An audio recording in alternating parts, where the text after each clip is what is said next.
एक इधर एक्सेल की फाइल खोलूंगा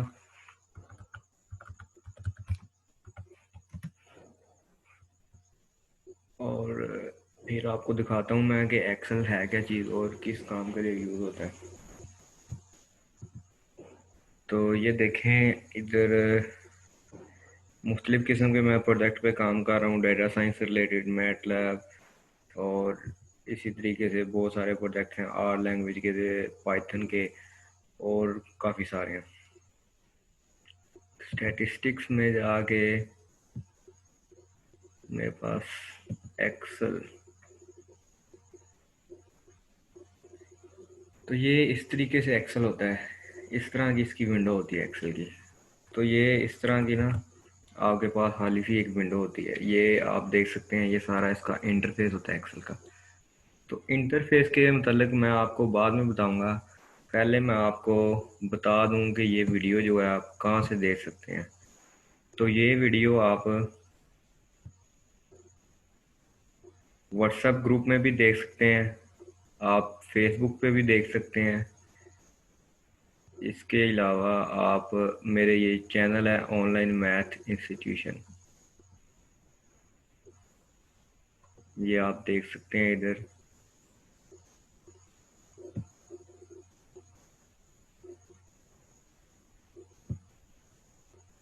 ये मेरा चैनल है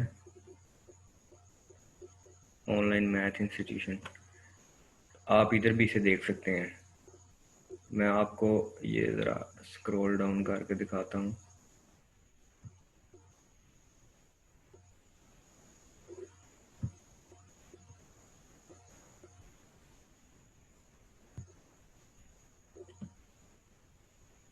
ये आप इधर देखें, ये वीडियोस हैं कुछ। एक तो ये statistics chapter 1 question plus long question, और एक ये है स्टैटिस्टिक्स चैप्टर 2, और एक ये है स्टैटिस्टिक्स चैप्टर 3 जिसके कुछ पार्ट्स हैं।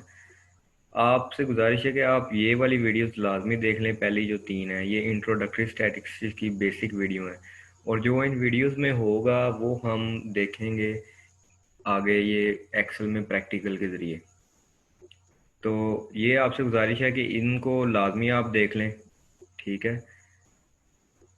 इसमें ये जो चैप्टर 2 है इसमें हम ग्राफ्स वगैरह और सारा कुछ बनाना सीखेंगे। ये मैं अपनी इससे अगले लेक्चर में बताऊंगा कि आपको किस तरीके से एक्सेल में ग्राफ वगैरह बनाते हैं, ठीक है। उसके अलावा आप, ये चैनल का नाम क्या है, online math institution, online math institution. इसके अलावा आप फेसबुक के ऊपर मेरा पेज भी है ऑनलाइन मैथ इंस्टीट्यूशन के नाम से, ये देख सकते हैं आप, ऑनलाइन मैथ इंस्टीट्यूशन। ये मेरा ग्रुप भी है एक फेसबुक के ऊपर मेरा अपना, जो कि ऑनलाइन मैथ इंस्टीट्यूशन के नाम से है। तो जब आप गूगल के ऊपर भी लिखेंगे ना तो उधर भी ऑनलाइन मैथ इंस्टीट्यूशन ही आएगा।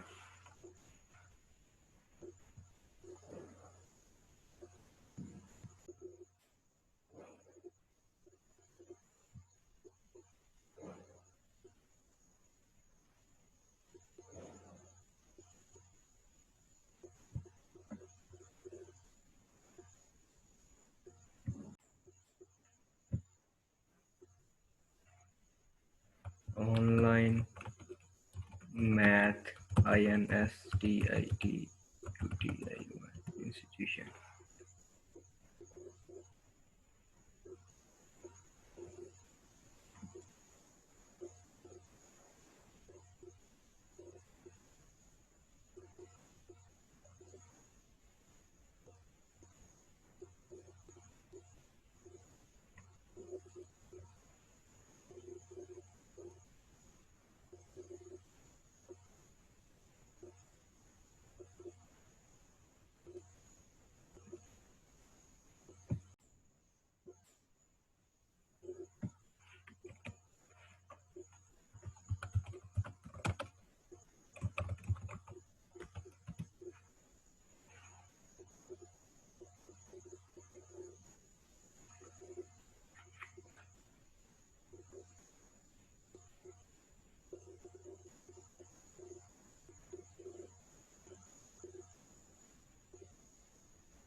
तो ये बात कर लेते हैं आज एक्सेल के इंटरफेस के बारे में।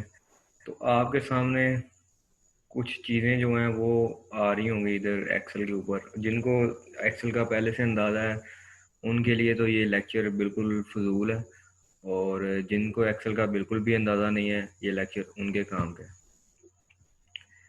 तो इधर 3 से 4 चीज़ें जो हैं वो देखने वाली हैं। पहली तो ये है कि ये जो सारा आपके पास एरिया है इसे आप वर्क स्पेस कहते हैं या स्प्रेडशीट कहते हैं। ठीक है, ये इस वक्त आप अगर इधर देखें नीचे इस जगह पे, तो ये शीट 1 है। ठीक है, इसी तरीके से अगर आपने नई शीट बनानी है तो आप शीट 2 के ऊपर क्लिक करेंगे तो नई शीट खुल जाएगी, और इसी तरीके से शीट 3। ठीक है, और इधर एक और ऑप्शन आ रही है ये वाली, इससे आप नई भी बना सकते हैं 4 5 6 7। फिर उसके बाद आप अगर ये तो आपके पास आ गया वर्क स्पेस। फिर आपके पास ये जो एक चीज़ है इसे हम कहते हैं सेल। इस तरह के काफ़ी सारे सेल्स हैं, ये आप देख सकते हैं मुख्तलिफ़ किस्म के, ये सारे सेल्स ही हैं। और एक्सेल में ये जो एक इंडिविजुअल कॉलम होता है इसे हम फील्ड कहते हैं। फील्ड, आप इसे कॉलम भी कह सकते हैं, फील्ड भी कह सकते हैं। ठीक है, ये आप देख सकते हैं ये एक फील्ड है और ये एक रो है। ठीक है, ये एक रो है। अब हर सेल का उसकी फील्ड और रो के हिसाब से एक नाम होता है हर सेल का, और वो नाम आपको फार्मूला बार के बिल्कुल पीछे नज़र आता होगा। ये आप देख सकते हैं इधर, ये इस वक्त A1 कॉलम के बारे में है। और A1 कौन सा है? A1 सेल कौन सा है? ये सेल है। अभी इस सेल का जो नाम है वो A1 है, तो ये इसके बारे में, यानी कि इस सेल का जो नाम है वो इधर आ रहा है। ये आपके पास फार्मूला बार होती है। ये जो है इसके अंदर आप कोई भी फार्मूला जो होता है ना वो आप इधर लिखते हैं।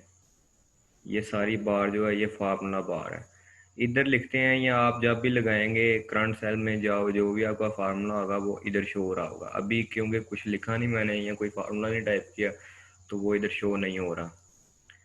फिर उसके बाद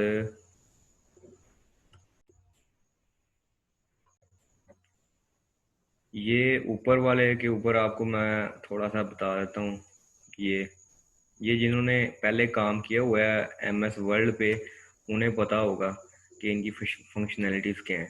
ये मुख्तलिफ़ किस्म की टैब्स हैं, ये आप देख रहे हैं, ये मुख्तलिफ़ किस्म की टैब्स हैं, ये एक्सेल की फंक्शनैलिटी के लिए हैं। ठीक है, मिसाल के तौर पे अभी होम टैब में, हम होम टैब में, ये वाली टैब में, ये जो टैब है इसमें है, इसके अंदर अब ये जितने भी हैं ये सारा एरिया जो भी है इसके अंदर, ये इधर से लेकर इधर तक ये जितना भी एरिया है ये सारा एरिया होम टैब का हिस्सा है। ठीक है, और इस टैब के अंदर आप देख सकते हैं मुख्तलिफ़ किस्म की फंक्शनैलिटीज़ हैं। इसी तरह की फंक्शनैलिटीज़ हर टैब के अंदर होती हैं।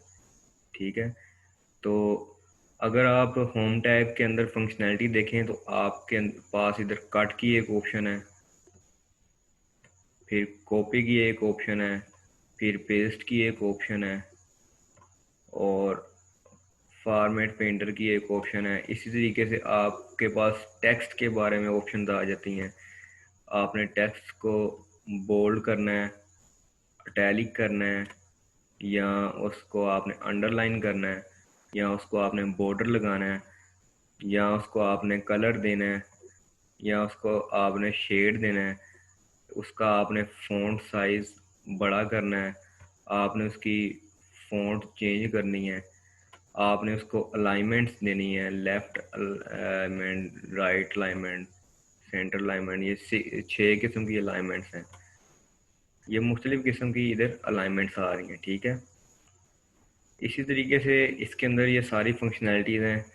ये आपने दो सेल्स को मर्ज करना है, आपने उनको वार्प करना है। इसी तरीके से हम ये सारी चीज़ें जो हैं ये मैं आपको करके दिखाऊंगा। आपको बिल्कुल टेंशन लेने की ज़रूरत नहीं। अभी मैं सिर्फ आपको एक जनरल साइज का ओवरव्यू दे रहा हूँ उनके लिए जिनको पता नहीं है। इसी तरीके से आपके पास ये टैब है। फिर कंडीशनल फार्मेटिंग से मुराद है कि इफ़ कंडीशन वगैरह, इफ़ एल्स इफ, इस तरह की formatting. Format as a table. फिर normal, natural, bad, calculation, check, cell, good, ये एरिया आ जाता है। इसको भी हम डिस्कस करेंगे। फिर इंसर्ट के बारे में, आपने कोई सेल वगैरह इंसर्ट करना है, फिर सेल को डिलीट करना है, सेल को फॉर्मेट करना है, आपने ऑटोमेटिकली सम करना है, आपने फिल करना है, क्लियर करना है, आपने डाटा को सॉर्ट करना है, आपने फाइंड एंड रिप्लेस करना है। तो ये सारी ऑप्शंस हैं, ठीक है। ये होम टैब के अंदर है। इसी तरह की ऑप्शन जो हैं वो हर एक में होती हैं, ठीक है। आपके पास ये साइड पे आपको नज़र आ रहा होगा एक ये वाली जो बार सी है, इसे हम कहते हैं स्क्रॉल बार। आप इसके ऊपर से इसको नीचे ऊपर कर सकते हैं। इसके तरह की स्क्रॉल बार आपके पास ये भी है। ये स्क्रॉल बार जो है ये ऊपर नीचे के लिए है और ये लेफ्ट राइट के लिए है, ठीक है। आपके पास अगर आप इधर देखें तो ये ABC लिखी हुई है, ये वाली सारी। ये ABC कंटिन्यू रहती है जब तक आपके सेल के ऊपर काम होता रहता है, ठीक है। XYZ, फिर AX AB O, ABACADAEAEF, इस तरह ये कॉम्बिनेशन के साथ आते हैं। इसी तरीके से ये नंबर्स हैं तो ये भी एंड तक जाती है, ठीक है। ये नंबर जो हैं ये भी एंड तक जाते हैं। सो ऑन चलते रहते हैं, चलते रहते हैं, चलते रहते हैं।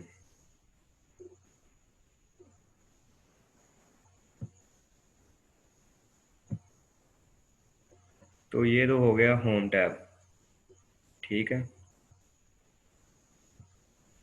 इसके बाद आप देख लें इंसर्ट टैब को। इंसर्ट टैब में जब आप इसके ऊपर क्लिक करते हैं तो इंसर्ट टैब में आपके पास बहुत सारी ऑप्शन आती हैं, जो कि होम टैब के बाद सबसे ज़्यादा यूज़ होने वाला फंक्शन है या टैब है।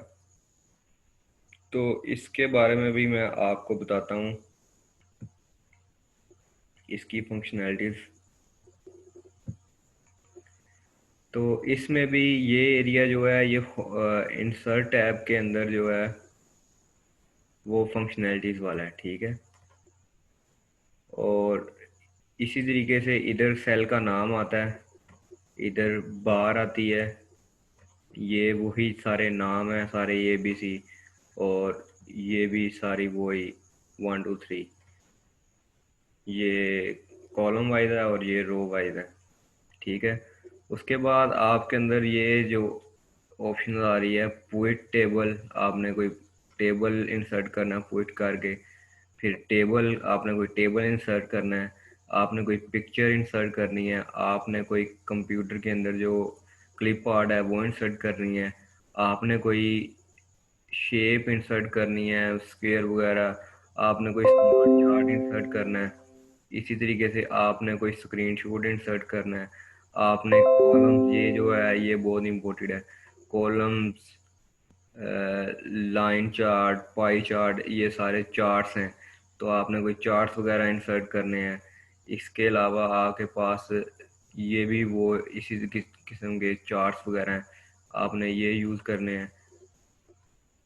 ये मैं नेक्स्ट वीडियो में आपको बताऊंगा कि किस तरीके से चार्ट्स वगैरह बनाते हैं। अभी सिर्फ आपको इंट्रोडक्शन दे रहा हूँ। हाइपर लिंक लगाना है आपने या इंसर्ट करना है, तो स्लाइसर आपने स्लाइस करना है। और टेक्स्ट बॉक्स, आपने कोई टेक्स्ट लिखनी है तो टेक्स्ट बॉक्स भी है इधर। इसी तरीके से वर्ल्ड आर्ट मिसाल के तौर पे आपने कोई डिज़ाइनिंग वगैरह वाली चीज़ें करनी है, आपने हेडर और फूटर लगाना है फाइल को, आपने सिग्नेचर लाइन लगानी है, आपके पास कोई ऑब्जेक्ट्स यानी कि इक्वेशंस वगैरह के अलावा कोई ऑब्जेक्ट्स है तो आपने वो इधर से डाल सकते हैं, और इसके अलावा आप इक्वेशंस इधर इंसर्ट कर सकते हैं और सिंबल्स इधर इंसर्ट कर सकते हैं। तो ये थे इस इंसर्ट टैब के जो सबसे ज़्यादा काम आने वाली चीज़ है।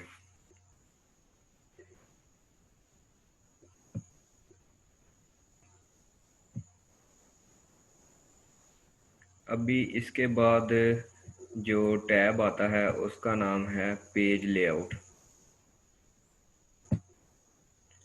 पेज लेआउट में आपको इतनी इम्पोर्टेंट चीज़ें अभी नहीं मैं बताऊंगा इसके अंदर, मगर आपको मैं फार्मूला के बारे में बताता हूँ जो कि हमने यूज़ करना है, फार्मूला बार। तो ये फार्मूला के बारे में हम पहले जान लेते हैं।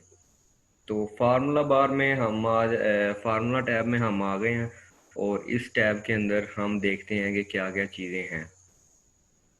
ये भी हम बहुत ज़्यादा डाटा एनालिसिस के लिए इसको यूज़ करना है, तो मैं आपको इनकी जो फंक्शंस हैं उनके बारे में आपको मैं बताता हूँ।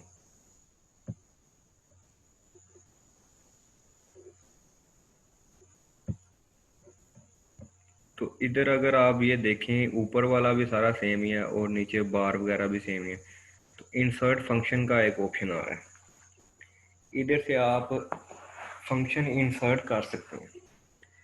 फिर ऑटो सम का एक आ रहा है ऑप्शन, आप ऑटो सम कर सकते हैं, यानी कि खुद ब खुद वो जमा करे सारी रो या सारे सेल को। फिर रिसेंटली यूज्ड फंक्शन या कोई इस तरह की चीज़। फिर फाइनेंशियल से रिलेटेड जितने भी फंक्शंस हैं वो सारे इधर अवेलेबल हैं। फिर लॉजिकल फंक्शन यानी कि इफ एल्स वगैरह इस तरह की जो लॉजिकल बुलियन एक्सप्रेशन वगैरह इस तरह के जो फंक्शन हैं। टेक्स्ट, फिर डेट एंड टाइम के फंक्शंस। इसी तरीके से आपके पास बहुत सारे lookup and references, math plus trigonometry, और मोर फंक्शन के अंदर आप देखेंगे अगर जब जाके तो आपके पास स्टैट के फंक्शन भी आएंगे। ठीक है, तो इसके अंदर एक्सेल के अंदर यही फ़ायदा है कि आपको एक बहुत सारा जो है ना बिल्डिंग ब्लॉक्स आप मिल जाता है फंक्शंस का। आप इधर से उनको देख सकते हैं, आपको अगर ज़ुबानी नहीं भी आते तो। मिसाल के तौर पे मैं अब आपको मोर फंक्शन के अंदर लेके जाता हूँ मैं। तो इधर लिखा आ रहा है स्टैटिस्टिकल फंक्शन। अभी स्टैटिस्टिकल फंक्शन के ऊपर मैंने क्लिक किया ही है, तो आप देखें इधर कितने सारे आ रहे हैं। Average deviation, average, average area, average. आप जो भी जब भी जिसको भी सिलेक्ट करेंगे उसके ऊपर जाके जब आप एक दफ़ा रखेंगे तो साथ में उस फंक्शन के बारे में क्या है सारी इंफॉर्मेशन वो सारी नज़र आ रही होगी। Chi square binomial distribution, beta binomial inverse, chi square distribution. इसी तरीके से आपके पास बहुत सारे इधर फंक्शन है, कोरिलेशन है, काउंट। आपके पास इधर बहुत सारे ये स्टैट के रिलेटेड फंक्शन हैं, F test, D test, F inverse, G test. इसी तरह के geometric mean, harmonic mean, hypergeometric distribution, kurtosis. ये देख रहे हैं आप, कर्टसीज, लीनियर। ये मैं आपको सारे यूज़ करना सिखाऊंगा किस तरीके से यूज़ करते हैं। मैक्सिमम, मिनिमम, मीडियन, मॉड्यूल वगैरह, normal distribution, Pearson, probability, quartiles. ठीक है, तो ये आपको सिर्फ बेसिक सी इंट्रोडक्शन मैं दे रहा हूँ कि हम करने क्या क्या वाले हैं। ठीक है, और ये तो हो गया। अभी मैथ के फंक्शन भी हमें क्योंकि यूज़ करने पड़ जाते हैं, स्टैट में भी यूज़ करने पड़ जाते हैं मैथ के। तो ये मैथ के इधर फंक्शंस आ रहे हैं, एब्सोल्यूट, एक कोस यानी कि इनवर्स कोस, हाइपरबोला, और एग्रीगेट। इसी तरीके से इधर साइन, कोस, टेन, डिग्री, इवन, एक्सपोनेंशियल, हर तरह के, यानी कि इधर जो है लॉग, लॉग 10, नेचुरल लॉग यानी कि इधर सारे यानी कि आपके पास आ रहे हैं फंक्शंस। तो ये फंक्शंस भी मैं आपको यूज़ करना सिखाऊंगा।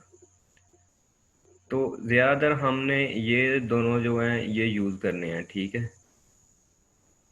ये वाला मैं सबसे ज़्यादा ये वाला इसके अंदर जाएंगे अगर आप, तो ये इंजीनियरिंग के टूल भी हैं, इंजीनियरिंग के लिए भी हैं, क्यूबिक के भी हैं, और इंफॉर्मेशन।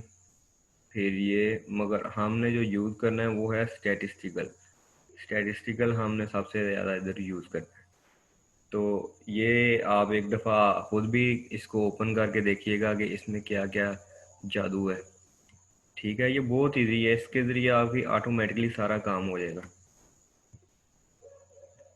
इसके बाद जो सबसे इम्पोर्टेंट फंक्शन है, ये तो अभी मैंने आपको बता दिया ना। अभी मसला पता क्या आता है, मसला ये आता है कि आपके पास डाटा होना चाहिए। डाटा नहीं है तो फिर आप एनालिसिस कैसे करेंगे? डाटा तो आपके पास होना ही चाहिए।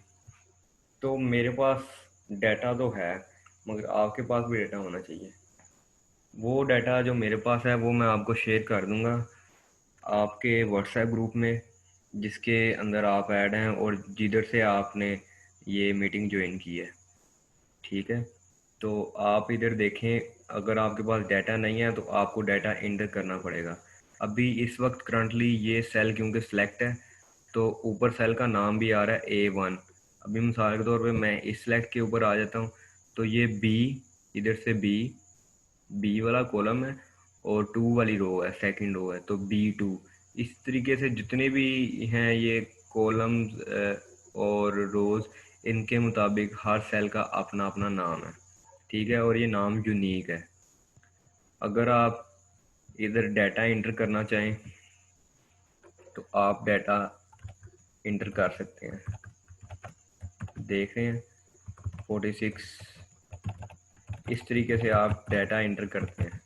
आपने उस फील्ड को सिलेक्ट कर उस यानी कि सेल को सिलेक्ट करना है जिसके अंदर आपने डाटा इंटर करना है, और उसके अंदर आपने वो लिखना है जो आपने इंटर करना है, और फिर आपने इंटर दबा देना है। वो नेक्स्ट के ऊपर जंप कर देगा। जब आप टैब दबाएंगे तो सामने जंप करेगा। इधर टैब का एक ऑप्शन है, आप इसी तरीके से फिर टैब दबाएंगे, आगे आगे आगे आगे, ठीक हो गया। आप डाउन और अप एरो से अप और डाउन जा सकते हैं, लेफ्ट और राइट एरो से लेफ्ट एंड राइट जा सकते हैं, ठीक है। इसी तरीके से आपने टेक्स्ट लिखनी है तो टेक्स्ट भी लिख सकते हैं। देख रहे हैं आप।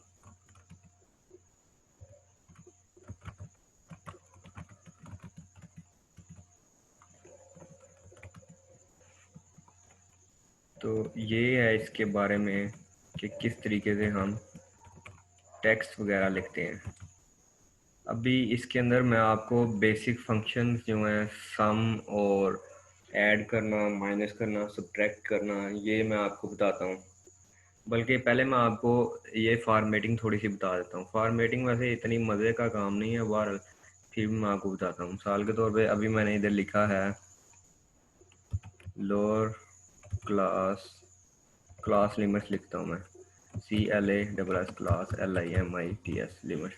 अभी आप देखेंगे तो ये जो है ये बड़ा हो गया है, यानी कि सेल से ज़्यादा इसका नाम आ गया। तो आपने क्या करना है कि ये F और G के दरमियान में जो लाइन है इसके ऊपर जाके 2 दफ़ा टैप करना है, तो ये खुद ही ऑटोमेटिकली ये पूरे कॉलम को इस साइज़ में ले आएगा। क्लास लिमिट्स में आप क्या करते हैं, लोअर क्लास लिमिट्स और अपर क्लास लिमिट्स लेते हैं। तो मैं सपोज कर रहा हूँ कि लोअर क्लास लिमिट्स जो हैं वो मेरी 34 है, वो अपर जो है वो मेरी 35 है, और मैं